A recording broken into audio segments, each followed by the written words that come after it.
और इसी बीच एक बड़ी खबर है मध्य प्रदेश से, जहां सरकारी दफ्तरों पर सरकार ने बड़ा फैसला लिया।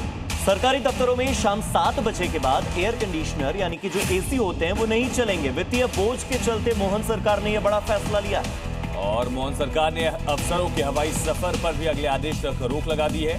सामान्य प्रशासन विभाग ने इसको लेकर आदेश जारी किया। तो वित्तीय बोझ कम करने के लिए ये 2 बड़े फैसले लिए गए हैं। एक तो शाम 7 बजे के बाद सरकारी दफ्तरों में एसी नहीं चलेंगे, और दूसरा सामान्य प्रशासन विभाग की ओर से जो आदेश जारी हुआ है उसके चलते सरकारी अफसरों के हवाई सफर पर भी रोक है।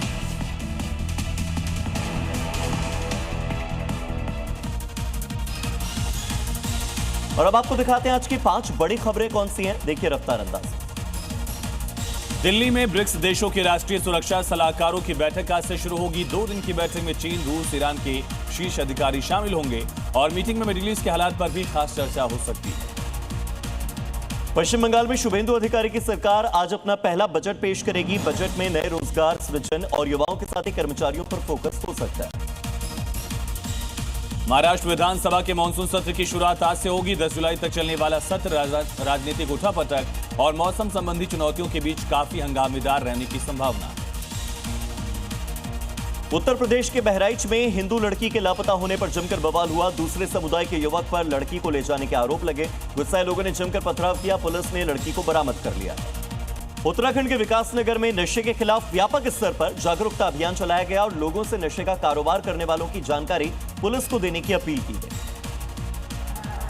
विकासनगर में नशे के खिलाफ जागरूकता रैली में कई गांवों के प्रधान, ब्लॉक प्रमुख और स्थानीय प्रशासन भी शामिल रहा, जिसमें नशे के विरुद्ध नारे लगाते हुए स्थानीय लोगों को जागरूकता पोस्टर भी बांटे गए और लोगों से अपील की गई कि नशे का कारोबार करने वालों की जानकारी दें, जिनका नाम और पहचान गुप्त रखा जाएगा और आरोपी के खिलाफ पुलिस सख्त कानूनी कार्रवाई भी करेगी। इसके साथ ही लोगों से नशे से दूर रहने की अपील की गई। पीलीभीत के ललौरी खेड़ा गांव में शराब की दुकान को लेकर महिलाओं का गुस्सा फूट पड़ा। आक्रोशित महिलाओं ने दुकान में घुसकर जमकर तोड़फोड़ की। महिलाएं शराब की दुकान में ताला तोड़कर घुस गईं। उसके साथ कुछ आदमी और बच्चे भी थे। दुकान में घुसने के बाद शराब की बोतलें और पाउच बाहर फेंकने लगी और बाहर खड़ी महिलाएं उसको पैर से कुचलकर नष्ट करने लगी। महिलाओं का गुस्सा देख इलाके में हंगामा मच गया।